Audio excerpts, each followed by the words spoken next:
ತುಂಗಾ ಮೇಲ್ದಂಡೆಯ ನಾಲೆ ಇಂದು ದಿಢೀರ್ ಕುಸಿದು ಆ ನೀರಿನ ಪ್ರಮಾಣ ಏನು ಕೆಳಗಡೆ ಇದೆ, ಡೌನ್ ಇದೆ, ಆ ಭಾಗಕ್ಕೆ ನೀರು ನಾಲೆಯಿಂದ ಕೆಳಗಡೆ ಹೋಗಿ ಸಾವಿರಾರು ಎಕರೆ ರೈತ ಭೂಮಿಯನ್ನು ನಂಬಿ ಜೀವನ ಮಾಡ್ತಕ್ಕಂಥ ಪರಿಸ್ಥಿತಿ. ಯೋಗ ಈ ವರ್ಷ ಒಳ್ಳೆ ಮಳೆಯಾಗಿ ಒಳ್ಳೆ ಬೆಳೆಗಳಿದ್ದು, ಆದರೆ ಪ್ರಕೃತಿ ಎಲ್ಲ ಒಂದು ಕಡೆ ರೈತನಿಗೆ ಒಂದ್ಸರಿ ಶಾಪ ಆಗುತ್ತೆ.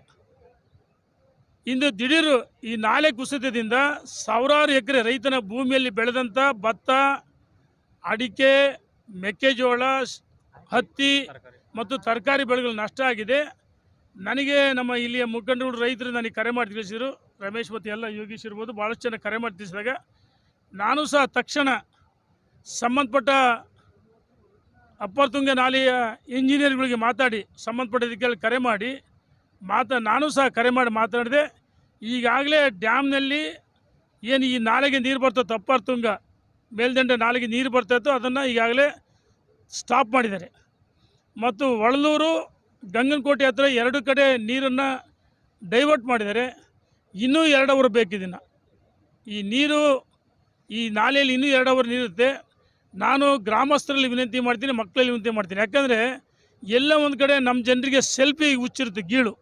ಈ ನಾಳೆ ಸೆಲ್ಫಿ ತಗೊಳಕ್ಕೆ ಹೋಗಿ ಆಕಸ್ಮಿಕವಾಗಿ ಕಾಲು ಜಾರಿ ಬಿದ್ದು, ಯಾಕಂದರೆ ಸಾಕಷ್ಟು ಮಾಧ್ಯಮಗಳಲ್ಲಿ ಸಾಮಾಜಿಕ ಜಾಲತಾಣದಲ್ಲಿ ನೋಡಿದ್ವಿ, ಭಾಳಷ್ಟು ಜನ ಸೆಲ್ಫಿಗಳಿಗಾಗಿ ಫೋಟೋ ತಗೊಳ್ಳೋದು, ಮಕ್ಕಳು ಆಟ ಆಡೋಕ್ಕೆ ಆ ಫೋರ್ಸಿಗೆ ಕೊಚ್ಚೋಗ್ತಾರೆ.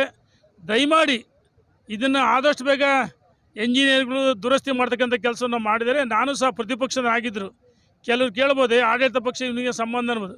ನನ್ನ ಕರ್ತವ್ಯವಿದೆ. ಹಿಂದೆ ನಾನು ಶಾಸಕನಾಗಿ ಸಚಿವನಾಗಿ ಒಳ್ಳೆ ಕೆಲಸ ಮಾಡಿದ್ದೀನಿ. ನಾನು ಸಂಬಂಧಪಟ್ಟ ಎಂಜಿನಿಯರ್ಗಳಿಗೆ ಮಾತಾಡಿದ್ದೀನಿ ಮತ್ತು ಡಿ ಕೆ ಶಿವಕುಮಾರ್ ನೀರಾವರಿ ಸಚಿವರಿಗೆ ಕರೆ ಮಾಡಿದ್ದೆ. ಅವರು ಬೇರೆ ಕಾರಣದಲ್ಲದರೆ ವಾಪಸ್ ಮಾಡಿಸ್ತೀವಿ ಅಂತ ಹೇಳಿದರೆ ಸಂಬಂಧಪಟ್ಟ ನೀರಾವರಿ ಸಚಿವರಿಗೂ ಗಮನಕ್ಕೂ ಈ ತರ್ತಕ್ಕಂಥ ಪ್ರಯತ್ನ ನಾನು ಮಾಡ್ತೀನಿ. ಆದಷ್ಟು ಬೇಗ ದುರಸ್ತಿ ಮಾಡಬೇಕಂತೇಳಿ ನಾನು ಒತ್ತಾಯ ಮಾಡ್ತೀನಿ ರೈತರ ಪರವಾಗಿ. ಅಂದಿನ ಕಾಲದಲ್ಲಿ ಅಂದರೆ ಈ ಮೇಲ್ದಂಡೆ ಯೋಜನೆ ಮಾಡುವ ಸಂದರ್ಭದಲ್ಲಿ ಕಳಪೆ ಕಾಮಗಾರಿ ಎಲ್ಲಿ ಅಧಿಕಾರಿಗಳು ಮಾಡಿದ್ದಕ್ಕೆ ಈ ಪರಿಸ್ಥಿತಿ ಉದ್ಭವ ಆಯಿತು ಅನ್ನೋ ಅಲ್ಲ, ಒಂದು ನಾನು ಯಾರ ಬಗ್ಗೆನೂ ಆರೋಪ ಮಾಡೋಕ್ಕೆ ಇಚ್ಛೆ ಪಡಲ್ಲ. ನಾನು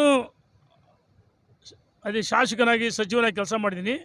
ಕಳೆದ 25 ವರ್ಷ ಆಗಿದೆ. ಈಗ ಕಳಪೆ ಆಗಿದ್ದರೆ ಅಂದೇ ಹೊಡೆದು ಹೋಗ್ಬೇಕಾಯ್ತು.